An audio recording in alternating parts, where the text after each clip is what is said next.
Hello friends, कैसे हैं आप सब। आज हम शुरू करने वाले हैं सिंधु घाटी सभ्यता। इसके हम पिछले क्लासेस में हमने इतिहास का संपूर्ण सिलेबस डिस्कशन किया था कि हमको क्या क्या चीजें पढ़नी है, कौन कौन से टॉपिक पढ़ने हैं। तो आज हम शुरुआत कर रहे हैं सिंधु घाटी सभ्यता की। सिंधु घाटी सभ्यता की, ठीक। तो ये बहुत ही विस्तृत टॉपिक है, इसलिए अब इसको हम 2 क्लासों में इसका डिस्कशन करेंगे, ठीक। तो आज की हमारी पहली क्लास है, सिंधु घाटी सभ्यता को लेकर पहली क्लास है, ठीक है। तो सिंधु घाटी सभ्यता को पढ़ने से पहले हम एक इसकी पृष्ठभूमि तैयार करते हैं कि हमको सिंधु घाटी सभ्यता में क्या क्या चीजें पढ़नी है, ठीक। तो हम बात करते हैं, पहला टॉपिक हमारा रहेगा उदय यानी उद्भव, कि सिंधु घाटी सभ्यता का उदय यानी उद्भव कैसे हुआ, ठीक है। सिंधु घाटी सभ्यता का समय काल क्या था, समय काल क्या था। सिंधु घाटी सभ्यता का विस्तार क्षेत्र क्या था, विस्तार क्षेत्र क्या था, मतलब कौन कौन से इलाकों में, कौन कौन सी जगह सिंधु घाटी सभ्यता फैली हुई थी, ठीक। इसके बाद हम बात करेंगे नगर नियोजन की, नगर नियोजन की, मतलब सिंधु घाटी सभ्यता का नगर नियोजन कैसा था, ठीक। इसके बाद हम बात करेंगे इसकी राजनैतिक स्थिति के बारे में, राजनैतिक स्थिति के बारे में। इसके बाद हम इसकी आर्थिक स्थिति के बारे में बात करेंगे, आर्थिक स्थिति के बारे में। इसके बाद इसकी धार्मिक स्थिति कि सिंधु घाटी सभ्यता में किस किस धर्म के लोग निवास करते थे, वहां की धार्मिक स्थिति कैसी थी, ठीक है। इसके बाद हम बात करेंगे सामाजिक स्थिति के बारे में, सामाजिक स्थिति के बारे में, मतलब सिंधु घाटी की सभ्यता का समाज कैसा था, इसके बारे में हम डिस्कशन करेंगे। इसके बाद हम बात करेंगे सिंधु घाटी सभ्यता की महत्वपूर्ण विशेषताएं क्या क्या थी, महत्वपूर्ण विशेषताएं क्या क्या थी, और अंततः हम इसकी बात करेंगे पतन के बारे में, कि सिंधु घाटी सभ्यता का पतन कैसे हुआ।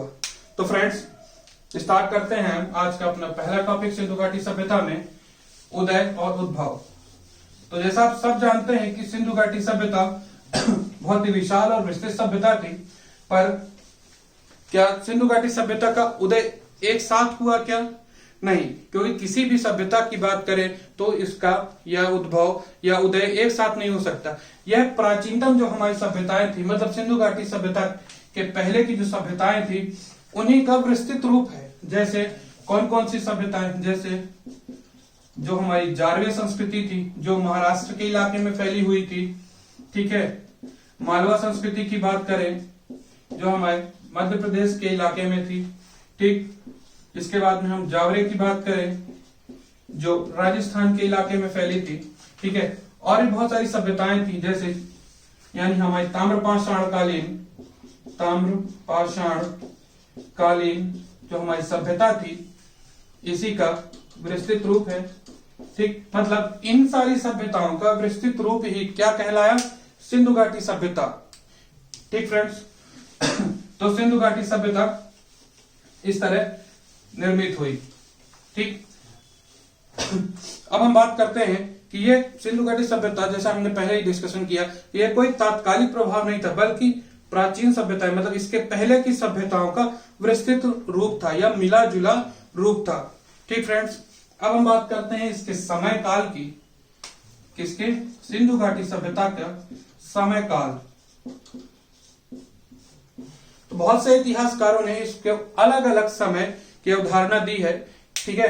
पर हम जो C14 यानी कार्बन डेटिंग 14 के तहत जो एक कह सकते हैं कि वास्तविक समय और या कि प्रॉपर समय निकाला गया, किसके द्वारा? C14 के द्वारा, ठीक है। किसके द्वारा? पुरातत्वों की खोजों और C14 कार्बन डेटिंग के द्वारा जो समय निकाला गया वह था 2350 से लेकर 1750 BC। एक तरह से यह सबसे ऑथेंटिक समय है समयकाल है किसका, सिंधु घाटी सभ्यता का, क्योंकि यह कार्बन डेटिंग के थ्रू निकाला गया समय है। ठीक है, तो फ्रेंड्स अगर आपसे कोई पूछे तो आप लोग कंफ्यूज नहीं होइएगा, क्योंकि हर किताब में आपको कुछ न कुछ ऊपर नीचे मिलेगा। किसी में आपको 2300 से मिलेगा, किसी में 2500 मिलेगा, किसी में 2350 मिलेगा, तो आपको उतना ज्यादा कंफ्यूज नहीं होना है। ठीक फ्रेंड्स, अब बात करते हैं कि सिंधु घाटी सभ्यता के बारे में कुछ अवधारणाएं रही हैं। क्या रही हैं? अवधारणाएं रही हैं। और यह अवधारणाएं किनके द्वारा दी गई थी? अंग्रेजों के द्वारा। किनके द्वारा? अंग्रेजों के द्वारा। ठीक, क्योंकि अंग्रेजों का कहना था कि इतनी बड़ी सभ्यता और सभ्य सभ्यता और विकसित सभ्यता भारतीयों के द्वारा निर्मित तो हो ही नहीं सकती। तो उनका क्या कहना था कि सिंधु घाटी सभ्यता जो है वो मेसोपोटामिया की सभ्यता से प्रेरित है। मेसोपोटामिया की सभ्यता से प्रेरित है। क्या है? अंग्रेजों द्वारा यह कहना था कि जो सिंधु घाटी सभ्यता है वह मेसोपोटामिया की सभ्यता से प्रेरित है। ठीक, जो पूर्णतः गलत साबित होती है, पूर्णतः गलत साबित होती है। ठीक, और इसको गलत साबित करने वाले साक्ष्य हैं जिनसे यह पता चलता है कि सिंधु घाटी सभ्यता अलग थी और मेसोपोटामिया की सभ्यता अलग थी। हमारा व्यापार इनसे हुआ करता था। किनसे? सिंधु घाटी सभ्यता के लोगों का व्यापार मेसोपोटामिया की सभ्यता के लोगों के साथ व्यापारिक संबंध जरूर थे। पर अगर हम ये कहें कि मेसोपोटामिया की सभ्यता से प्रेरित थी सिंधु घाटी सभ्यता, तो यह पूर्णतः गलत है। जैसे किन किन साक्ष्यों को लेकर हम ये कह सकते हैं कि जैसे मोहरों को लेकर। ठीक, मेसोपोटामिया में जो सभ्यता में जो मोहरें प्राप्त हुई हैं वो सिंधु घाटी सभ्यता की मोहरों से पूर्णतः भिन्न है। ठीक, ईंटों की बात करें तो वो ईंटें भी पूर्णतः भिन्न है, क्योंकि मेसोपोटामिया की सभ्यता में कच्ची ईंटों का प्रयोग किया गया था और जबकि सिंधु घाटी सभ्यता में पक्की ईंटों का प्रयोग किया गया था मैक्सिमम। ठीक, मेसोपोटामिया की सभ्यता में ईंटें बेलनाकार,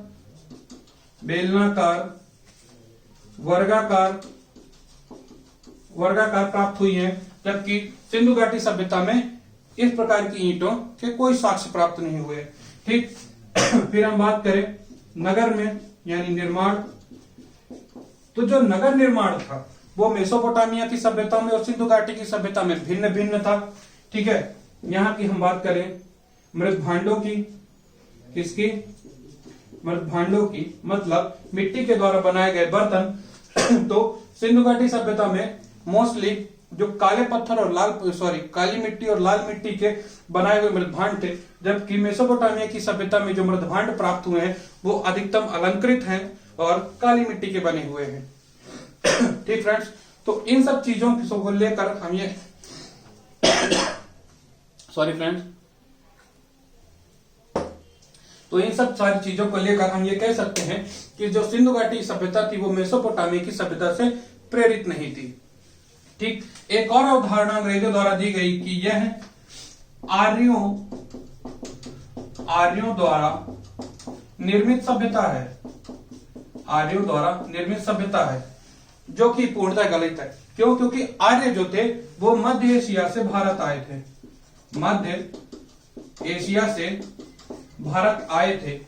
ठीक, और जब ये भारत आए थे यानी सिंधु घाटी सभ्यता में इनका प्रवेश हुआ था, तब सिंधु घाटी सभ्यता पूर्णतः विकसित हो चुकी थी। ठीक, तो यह अवधारणा भी अंग्रेजों द्वारा जो दी गई थी कि आर्यों द्वारा निर्मित सभ्यता है, यह गलत है। ठीक है, आर्यों का अगर हम कहें कि आर्यों का वर्णन इनके पतन में जरूर इनका योगदान रहा है, यानी सिंधु घाटी सभ्यता के पतन में आर्यों का योगदान रहा है, क्योंकि आर्यों के आक्रमण के साक्ष्य सिंधु घाटी सभ्यता से हमें प्राप्त होते हैं।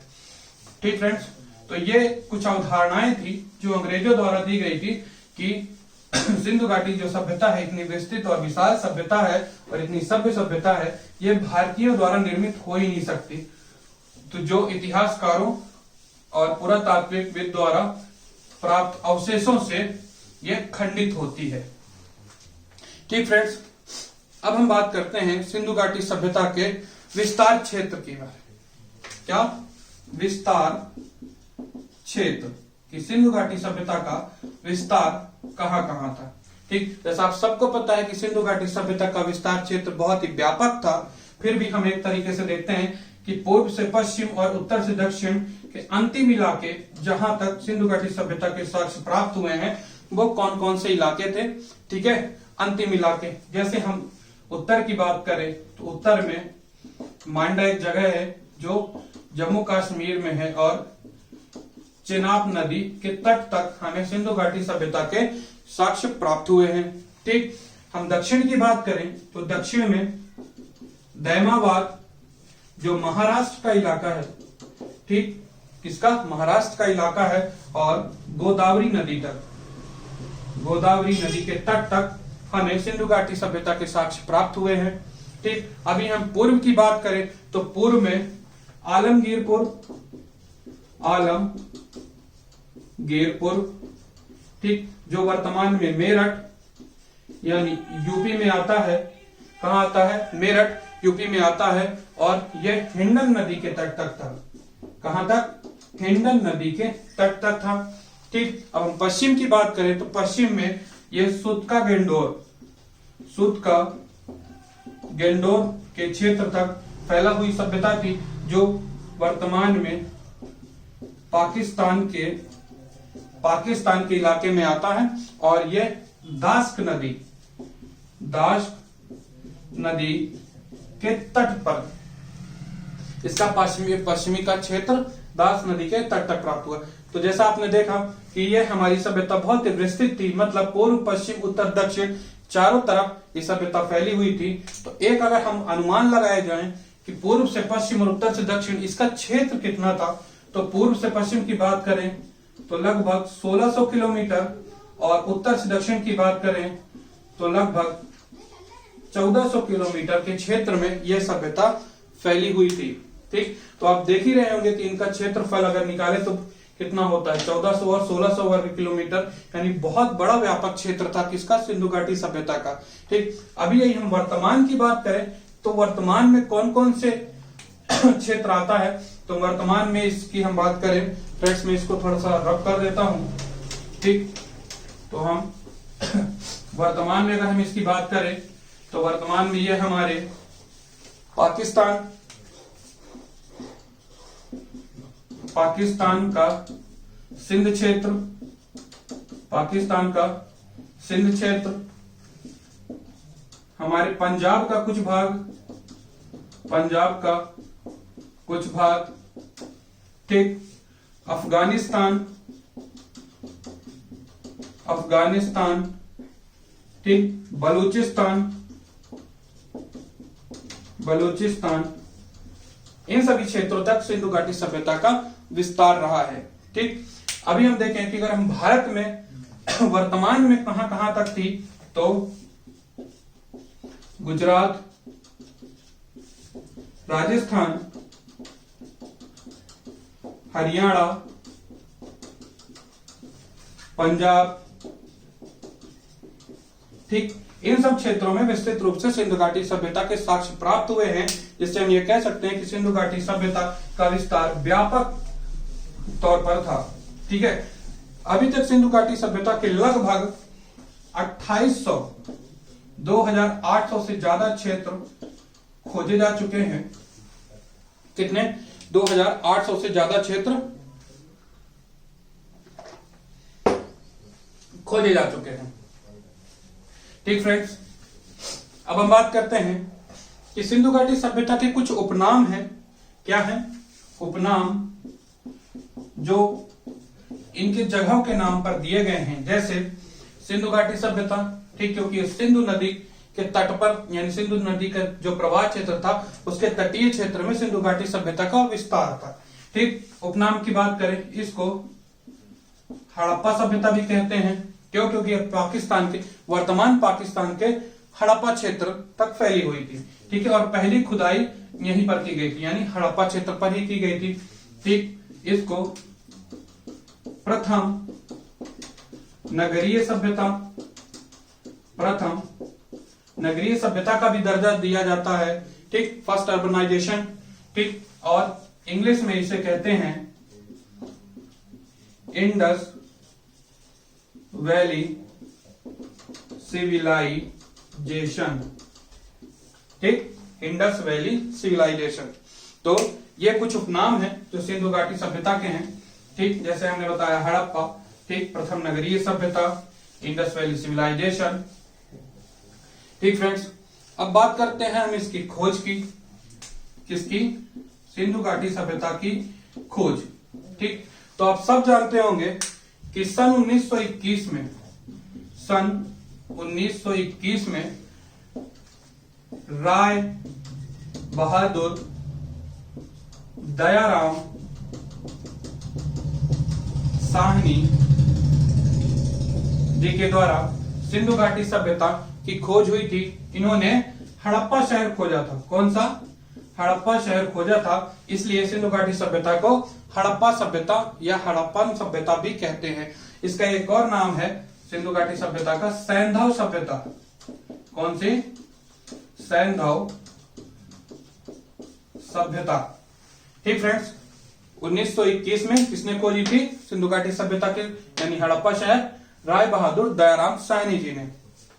ठीक, तो इसके पीछे की एक कहानी है जो आप सबको पता ही होगी, फिर भी एक बार मैं रिपीट करता हूं, जिनको नहीं पता है वो सुन लें। ठीक, तो जब अंग्रेजों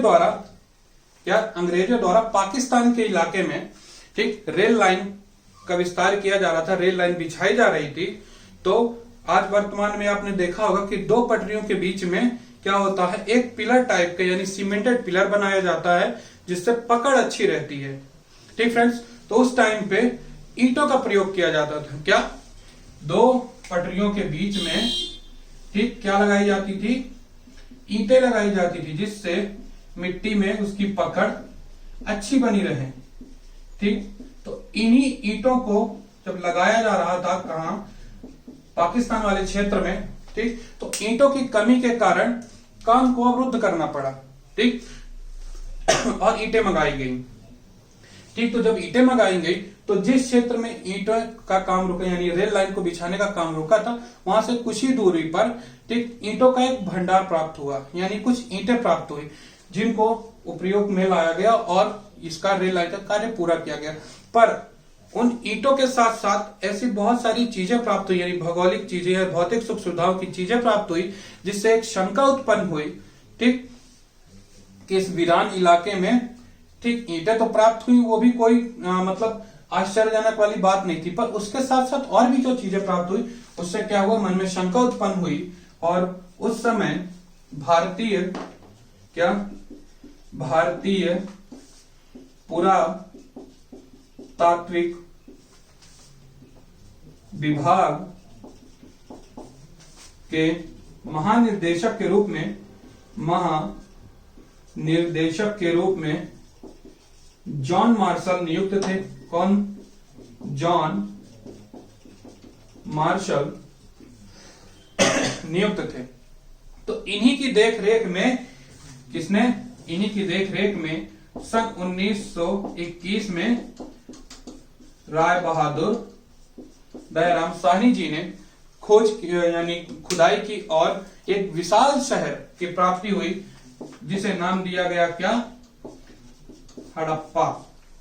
और यह खोज तब से चली आ रही है और निरंतर चलती रहेगी, क्योंकि इतनी विशाल सभ्यता की खोज करना और इतनी विशाल सभ्यता के बारे में जानकारी एकत्रित करना बहुत ही कठिन है। ठीक, इसीलिए मैंने बताया कि अभी तक लगभग 2800 से ज्यादा क्षेत्र खोजे जा चुके हैं किसके? सिंधु घाटी सभ्यता के।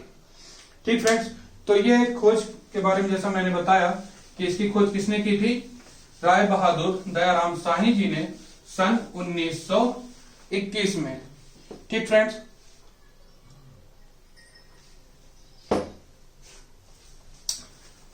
अब हमारी सिंधु घाटी सभ्यता का सबसे महत्वपूर्ण टॉपिक है नगर नियोजन।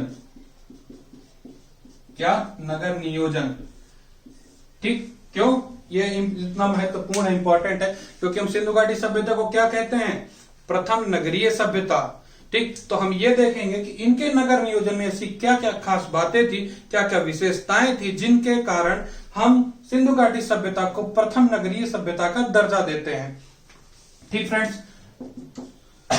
तो बेसिकली मैं इसे अभी आपको क्या अपने वे यानी कह सकते हैं कि नॉर्मल लैंग्वेज में समझाने का ठीक प्रयास करता हूं, शायद आपको जल्दी समझ में आएगा। ठीक, जैसा कि आप सब जानते हैं कि यह बहुत ही उत्कृष्ट और विशाल सभ्यता थी। ठीक, विशाल सभ्यता थी। ठीक है, तो इसके नगर नियोजन के बारे में मैं बात करता हूं। ठीक है, कि अगर हम संपूर्ण सिंधु घाटी, अभी हम किसी पर्टिकुलर नगर की बात नहीं कर रहे हैं, हम पूरी सिंधु घाटी सभ्यता की बात कर रहे हैं। तो अगर हम पूरी सिंधु घाटी सभ्यता को एक सर्कल के रूप में माने, किसमें एक सर्कल के रूप में माने कि सिंधु घाटी सभ्यता हमारी अगर गोलाकार रही होगी सपोज, ठीक है ठीक, हाँ, गोलाकार से याद आया कि अगर आपसे कोई पूछे कि सिंधु घाटी सभ्यता का आकार कैसा था, ठीक, तो आप क्या बताएंगे कि त्रिभुजाकार। कैसी सभ्यता थी? त्रिभुजाकार या त्रिकोणीय। ठीक, तो इसका आकार कैसा था सिंधु घाटी सभ्यता का? त्रिभुजाकार था। ठीक, तो अभी हम सिर्फ समझने के लिए देखते हैं कि अगर सिंधु घाटी सभ्यता को हम एक क्या सर्कल या गोलाकार के रूप में माने तो संपूर्ण सभ्यता, ठीक है, 4 भागों में विभक्त थी। किसमें? 4 भागों में विभक्त थी। ठीक है, 1, 2, 3 और 4। ठीक, अब इन चारों भागों की कुछ खास बातें थी, ठीक है, जो हम देखते हैं कि जो हमारा पहला भाग था, क्या? पहला भाग जो सर्वाधिक बड़ा, ठीक है, यानी हम इन चारों भागों की बात करें तो सबसे बड़ा कौन सा भाग था? पहला भाग, जिसको अन्नागार, अन्नागार, मैं ये सारी चीजें साइड में लिखता हूं तो आपको जल्दी समझ में आएगी, क्योंकि शायद हो सकता है आपको देखने में थोड़ा सा कठिनाई हो रही हो। तो अभी हम बात कर रहे हैं पहले भाग की। ठीक, तो पहले भाग जो सबसे बड़ा था वहां अन्नागार यानी स्टोरेज के सबसे ज्यादा साक्ष्य प्राप्त हुए हैं, तो जिससे हम कह सकते हैं कि ये सबसे बड़ा भाग था और यहाँ पर अनाजों का अनाजों को स्टोर करके रखा जाता था, जो किसी दुर्लभ परिस्थिति में या विकट परिस्थिति में सिंधु घाटी सभ्यता के लोगों के लिए काम आएगा। ठीक, इसी क्षेत्र में धार्मिक क्रियाएं की जाती थी, धार्मिक क्रियाएं की जाती थी, जैसे सामूहिक पूजा पाठ, ठीक है, यज्ञ, हवन, जो भी एक्सेट्रा चीजें हैं, यानी संपूर्ण धार्मिक क्रियाएं वाला जो भाग था वो कौन सा भाग था? प्रथम भाग था हमारा। ठीक है, इसी में हम बात करें तो व्यापार यानी बाजार, बाजार के साक्ष्य प्राप्त हुए हैं कहा? प्रथम भाग में। ठीक फ्रेंड्स, तो यह पहला भाग यानी पहले भाग में ये सारी चीजें थी और यह भाग बाकी तीनों भागों से सबसे बड़ा था। ठीक फ्रेंड्स, इतना आपको समझ में आया होगा। ठीक, अब हम बात करते हैं दूसरे नंबर भाग की। ठीक है, ये वाला भाग है। ठीक है, अगर इसको हम L कहें, इसको M कहें या इसको H कहें, ठीक, यानी लोअर, मिडिल और हाई। ठीक है, तो जो दूसरा नंबर हमारा भाग था उसमें कौन लोग निवास करते थे? श्रमिक वर्ग। ठीक, कौन से? श्रमिक वर्ग, हमारा कृषक वर्ग हो सका। ठीक, सेना के निम्न वर्ग के अधिकारी या निम्न पद के अधिकारी, ठीक, छोटे व्यापारी, इन सब का निवास कहां था? दूसरे नंबर वाले भाग में है, यानी लोअर भाग में। ठीक फ्रेंड्स, अब हम बात करें तीसरे नंबर भाग की। किसकी? तीसरे नंबर भाग की। तो इसमें बड़े व्यापारी, ठीक है, सेना के बड़े बड़े अधिकारी, सेना के बड़े अधिकारी, ठीक, पुरोहित, जिनको हम पंडित के नाम से जानते हैं, ठीक, यानी ब्राह्मण वर्ग की अगर बात करें, अभी हम किसी धर्म की बात नहीं कर रहे हैं, सिर्फ एक समझने के लिए कि पुरोहित वर्ग का निवास कहां था? 3 नंबर यानी मिडिल में। ठीक, अभी हम चौथे वर्ग की बात करें जो, ठीक, जो सर्वाधिक इंपॉर्टेंट कह सकते हैं। क्यों? क्योंकि यहां पर शासक वर्ग, शासक वर्ग का निवास था। क्या था? शासक वर्ग का निवास था। अब ये शासक वर्ग कैसा था वो हम राजनीतिक स्थिति में डिस्कशन करेंगे फ्रेंड्स। चलिए, तो हम बात करते हैं, मैं ये मिटा देता हूं, रब कर देता हूं। ठीक फ्रेंड्स, तो अब देखते हैं कि हम सिंधु घाटी जो सभ्यता थी वो इन 4 तरीके से विभाजित थी। ठीक है, ठीक। और इसका जो निर्माण कह सकते हैं वह पर्यावरण के अनुकूल था, पर्यावरण के अनुकूल संपूर्ण सभ्यता का निर्माण किया गया था। संपूर्ण सभ्यता की स्थिति कैसी थी? पर्यावरण के अनुकूल थी।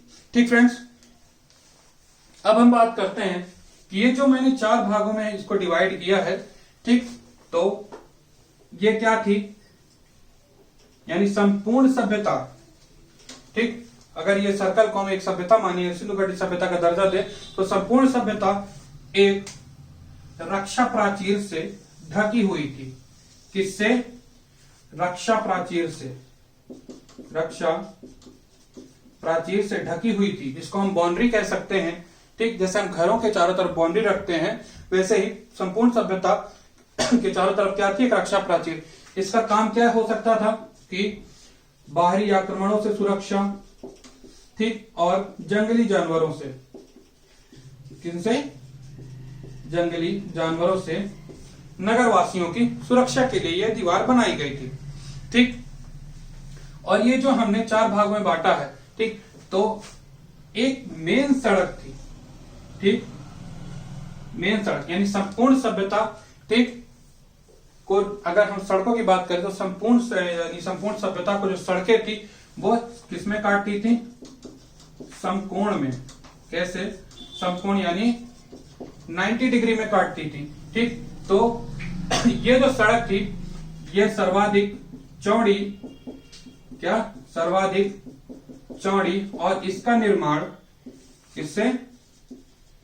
पक्की ईंटों से किया गया था, पक्की ईंटों से किया गया था। और इतिहासकारों ने इसको राजपथ का नाम दिया है। किसका? राजपथ का नाम दिया है। ठीक, तो संपूर्ण सड़कें क्या थी? समकोण पर काटती थी, और जहां पर काटती थी उसको क्या नाम दिया गया है? चौराहा। ठीक, इतना आप सबको समझ में आया होगा। अब हम बात करें कि जो ये मेन सड़क है हमारी, यानी राजपथ है, ठीक, इसके जो किनारे किनारे घर बने थे, मतलब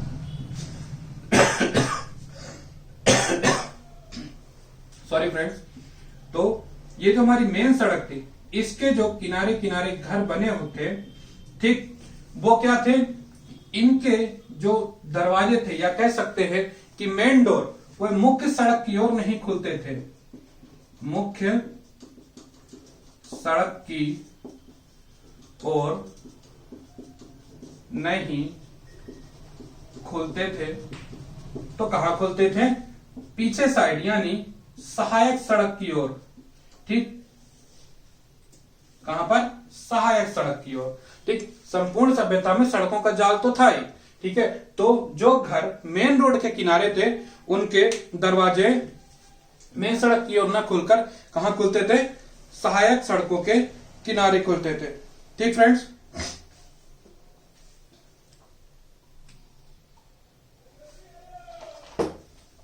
अब इनमें एक अपवाद की तरह कहें तो लोथल एक इकलौता शहर था जहां पर मुख्य सड़क के किनारे बने हुए जो घर थे उनके दरवाजे सड़क की ओर खुलते थे। ठीक फ्रेंड्स, अब इससे हम कहें कि मुख्य सड़क की ओर क्यों नहीं खुलते थे, तो एक तरह से यह स्वच्छता को लेकर कि घरों का कचरा मुख्य सड़क की ओर ना जाए, और मुख्य सड़क से जो धूल मिट्टी या और बहुत सारी चीजें जो गंदगी वो कहां ना इंटर हो? हमारे घरों पर इंटर ना हो। ठीक फ्रेंड्स, इतना आपको समझ में आया।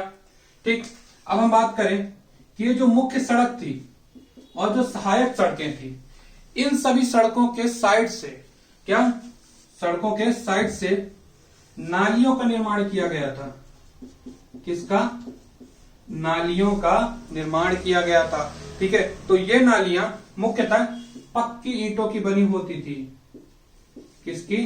पक्की ईंटों की बनी होती थी। ठीक फ्रेंड्स, और इन नालियों को क्या कहा जाता था? मोरियो। क्या? मोरियो। और इस मौर्यों के साक्ष्य बनावली नामक स्थान से प्राप्त हुए हैं। ठीक, अब इन नालियों की साफ सफाई के लिए क्या एक ड्रेनेज सिस्टम था। ठीक, कहीं ना कहीं ड्रेनेज सिस्टम का निर्माण किया गया था कि जहां सारी नालियों का कचरा एकत्रित हो और उनकी साफ सफाई की जा सके। ठीक, तो इन नालियों को जैसा मैंने बताया किससे, पक्की ईंटों से निर्मित थी और इनको ईंटों और पत्थरों से ढका गया था जिससे गंदगी क्या हो, बाहर ना दिखाई दे। ठीक, और इनको जो मेन होल की हम बात करें कि इनको साफ सफाई के लिए, नालियों की साफ सफाई के लिए ड्रेनेज सिस्टम का निर्माण किया गया था, उसको क्या कहते थे, नरमोखे। क्या, नरमोखे।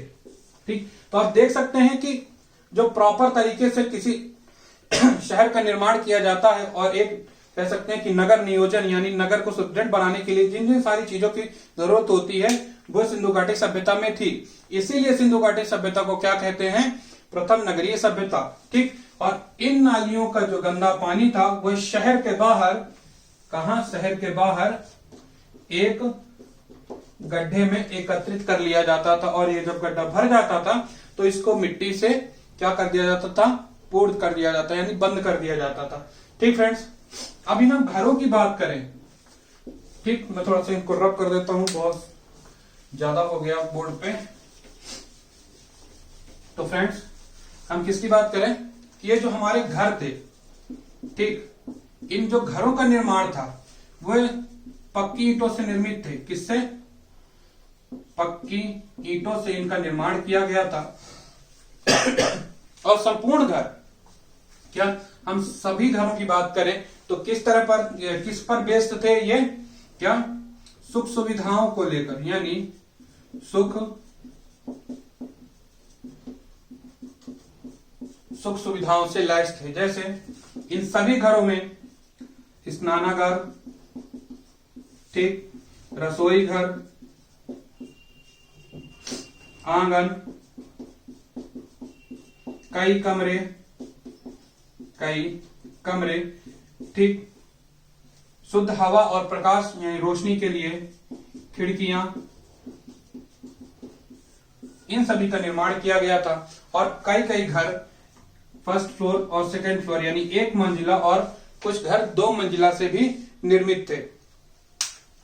ठीक फ्रेंड्स, यानी हम कह सकते हैं कि हमें जो जो हमारे घर थे, ठीक, वो क्या थे, सुख सुविधाओं पर यानी भौतिक चीजों पर इनको ज्यादा ध्यान दिया गया था।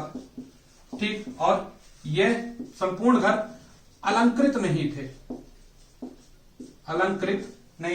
अलंकृत से तात्पर्य इनमें कह सकते हैं कि ज्यादा जो आकृतियां हैं जिनसे सुंदरता होती है घर की, वो उस तरह इनका निर्माण नहीं किया गया था। ठीक फ्रेंड्स, चलिए इतनी बात कर ली हमने कि ये हमारी जो सिंधु घाटी सभ्यता का जो नगर नियोजन था वो इस तरह प्रॉपर नगर नियोजन था। ठीक, हमने ये संपूर्ण सिंधु घाटी सभ्यता की बात की है। अभी अगर हम बात करें कि विशिष्ट किसी शहर की बात करें तो शहर का निर्माण किस तरह किया गया था, कैसे, हम किसी शहर की बात करें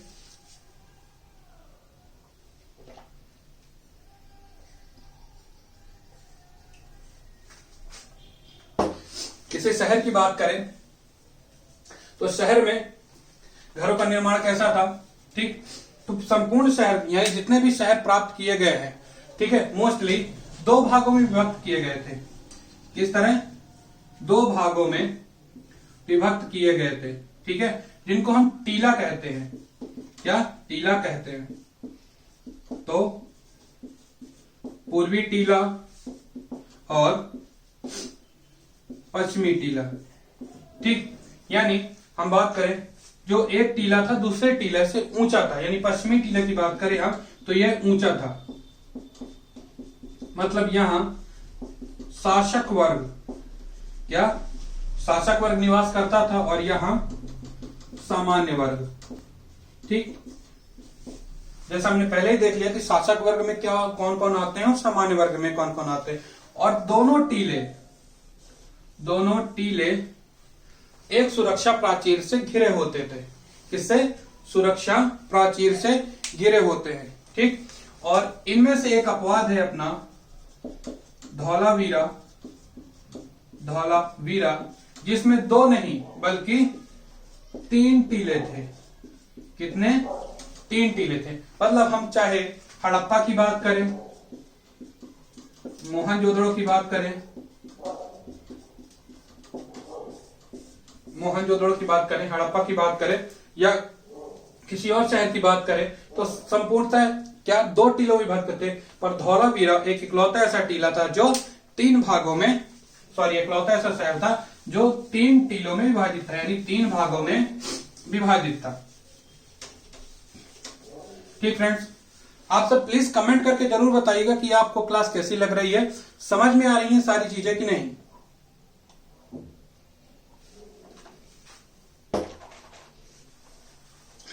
ठीक, अब इसी में हम और देखें तो जो हमारा मोहनजोदड़ो शहर था, मोहनजोदड़ो, ये जिसको मोहनजोदारो भी कहते हैं, ठीक है, यहां पर हमें विशाल स्नानागार की प्राप्ति हुई है। किसकी? विशाल स्नानागार की प्राप्ति हुई है। ठीक, और ये संपूर्ण स्नानागार पक्की ईंटों से निर्मित था। किससे? पक्की ईंटों से निर्मित था। और ये इनकी जो फर्श थी, यानी पूरे स्नानागार की फर्श का है, वो भी किससे निर्मित थी? पक्की ईंटों से। और इस स्नानागार में उतरने और चढ़ने के लिए दोनों तरफ किसका? सीढ़ियों का प्रयोग किया गया था, यानी सीढ़ियां बनाई गई थी। और इसी स्नानागार से होकर साइड में एक स्थल का निर्माण किया गया था, जो धार्मिक स्थल था। ठीक, क्योंकि यहां पर हमें अग्निवेदिकाएं, ठीक है, और भी बहुत सारी ऐसी चीजें मिली हैं जो पूजा पाठ और अनुष्ठानों में इनका उपयोग होता है। यहीं पर हमें स्वास्तिक, किसका? स्वास्तिक चिन्ह मिला है। तो अगर कोई कहे सिंधु घाटी सभ्यता में स्वास्तिक, यानी जो हमारा पूजा पाठ यानी धार्मिक स्थल है, वहां पर क्या प्राप्त हुआ है?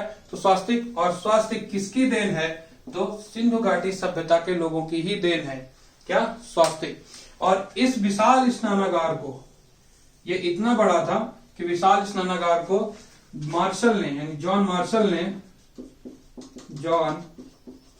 मार्शल ने इसे अजूबा यानी विश्व का आश्चर्य, ठीक है, क्या बोला था? जॉन मार्शल ने इस विशाल स्नानागार को देख के अजूबा या विश्व का आश्चर्य बताया है।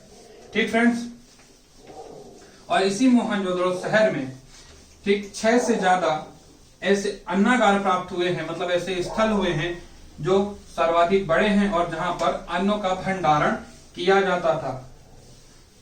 ठीक, तो हमने नगर नियोजन में क्या क्या चीजें देखी, हम थोड़ा सा रिवाइज करें तो पहला, सड़कें समकोण पर काटती थी, संपूर्ण शहर की समकोण पर काटती थी। ठीक है, घर पक्की ईंटों से निर्मित थे। किससे? पक्की ईंटों से निर्मित थे। ठीक, घरों में संपूर्ण सुख सुविधाओं का ध्यान दिया गया था। ठीक, जल निकासी के लिए उत्तम व्यवस्था की गई थी, यानी नालियों की व्यवस्था। ठीक, जिनको मोरियो कहा जाता था। ठीक, और इन नालियों की साफ सफाई के लिए मेन होल की व्यवस्था थी, जिसे नरमोखे कहा जाता था। ठीक, ये नालियां पक्की ईंटों से निर्मित थी और पत्थरों से ढकी रहती थी। ठीक, हमने क्या देखा? सड़कें समकोण पर काटती थी, पक्की ईंटों से संपूर्ण घरों का निर्माण किया गया था, जल निकासी थी। और जो सड़क किनारे घर बने थे, सड़क किनारे, कौन सी सड़क? जिसे हमने राजपथ कहा, यानी मेन रोड। सड़क किनारे के घर या घरों के दरवाजे मेन रोड यानी राजपथ की तरफ ना खुलकर सहायक सड़क की ओर खुलते थे। ठीक, इतनी सारी चीजें हमने देखी। कहां पर? सिंधु घाटी सभ्यता के नगर नियोजन की बात करें तो हम ठीक। स्नानागार, विशाल स्नानागार मिला, ठीक। कहाँ मिला? मोहनजोदड़ो में, ठीक। अभी हम सब आपको डिस्कशन करेंगे कि कौन सा शहर किसके द्वारा खोजा गया और किस सन में खोजा गया, ठीक। तो अभी सिर्फ आप नाम सुनते चलिए, मैं आपको पूरा बोर्ड पे एक बार लिख के बताऊंगा, ठीक है, प्रॉपर, कि कौन सा शहर किसके द्वारा खोजा गया, किस सन में खोजा गया, और अगर ये किसी नदी के किनारे था तो किस नदी के किनारे था, और उस नगर की खास बात क्या थी।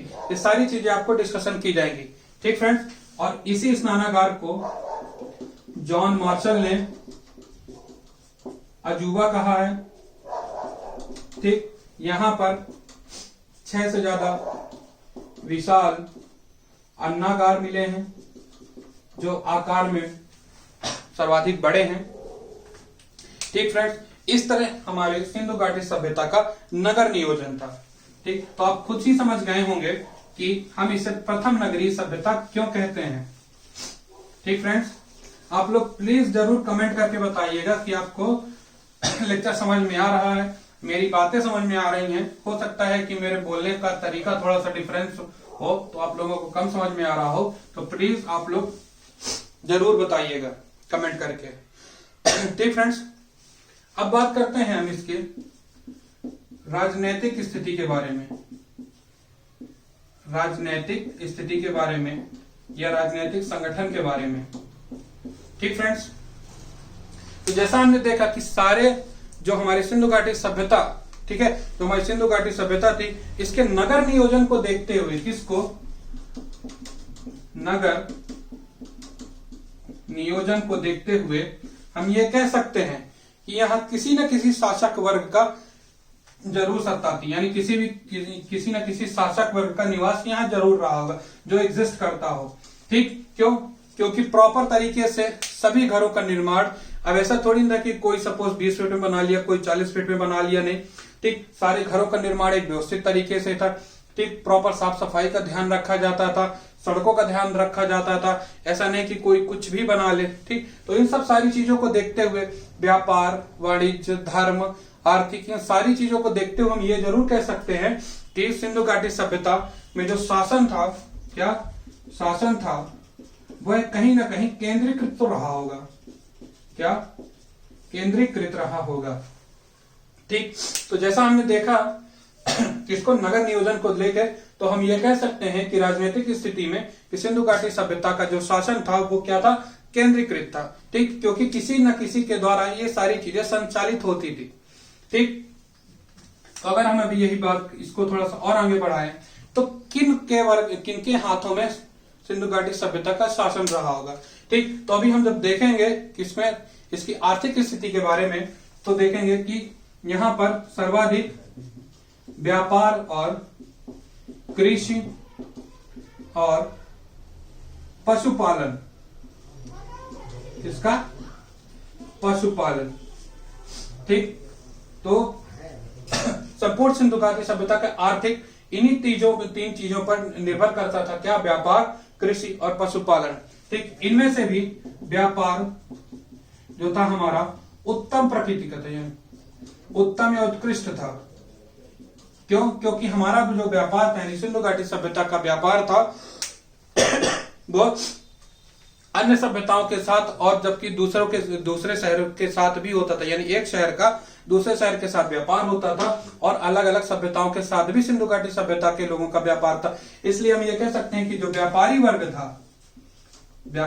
वर्ग था वह शक्तिशाली था। इसलिए यह कह सकते हैं कि राजनीतिक संगठन में कि शासन किसके हाथ में था? व्यापारियों के हाथ में, व्यापारियों के हाथ में या वणिक के हाथ में, ठीक। अब इसका कोई प्रॉपर साक्ष्य नहीं है, बस एक अनुमान लगाया जा रहा है, क्योंकि वहां देखने के लिए ना तो आप थे ना हम, वहां से जो हमें लिखित साक्ष्य भी प्राप्त हुए वो हम पढ़ नहीं पाए हैं, जिससे हमें पूर्णतः यह प्राप्त हो सके ज्ञान कि किसके हाथ में क्या चीजें थी, या कि जो हम पढ़ रहे हैं वो व्यवस्थित ढंग से क्या क्या चीजें थी, ठीक फ्रेंड्स। तो एक अनुमान लगाया जा रहा है, क्योंकि वहां पर व्यापार बहुत ही उत्तम प्रकृति का था, ठीक है, और व्यापार सबसे ज्यादा होता था, इसलिए हम ये कह सकते हैं कि सिंधु घाटी सभ्यता का जो राजनीतिक संगठन की बात करें, जो शासन की बात करें, तो शासन किसके हाथ में रहा होगा? व्यापारी वर्ग के हाथ में या वणिक वर्ग के हाथ में। ठीक, एक व्यक्ति थे स्टुअर्ट पिगट, आप लोगों ने शायद नाम सुना होगा। इन्होंने इससे अलग एक अवधारणा दी कि नहीं, व्यापारी वर्ग के हाथ में नहीं, तो शासन किसके वर्ग में, किसके हाथ में था? पुरोहित वर्ग के हाथ में था। तो कोई पूछे कि सिंधु घाटी सभ्यता में शासन पुरोहित वर्ग के हाथ में था, ये अवधारणा किसने दी थी? तो स्टुअर्ट पिगट ने दी थी। ठीक, और जबकि सामान्यतः हम देखें तो सिंधु घाटी सभ्यता में राजनीतिक स्थिति में यानी शासन वर्ग के किसके हाथ में था? व्यापारियों के हाथ में था। ठीक फ्रेंड्स,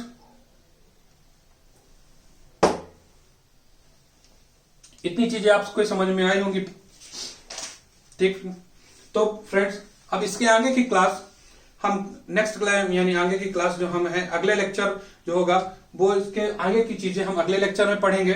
ठीक, तो हमने बता ही दिया कि हम कौन कौन से की पॉइंट्स के बारे में डिस्कशन करेंगे। संपूर्ण सिंधु घाटी सभ्यता का जब हम के बारे में डिस्कशन कर रहे हैं तो कौन कौन से की पॉइंट्स के बारे में डिस्कशन करेंगे, तो इसके आगे की जानकारी आपको अगली क्लास में दी जाएगी। ठीक फ्रेंड, तो आप प्लीज जरूर मैसेज करके, कमेंट करके जरूर बताइए कि आपको क्लास कैसी लग रही है और आपको समझ में आ रहा है कि नहीं। ठीक, आप लोग ये बिल्कुल नहीं सोचिएगा कि आपको संपूर्ण जानकारी नहीं दी जाएगी, सारी चीजें विस्तार रूप से बताई जाएंगी।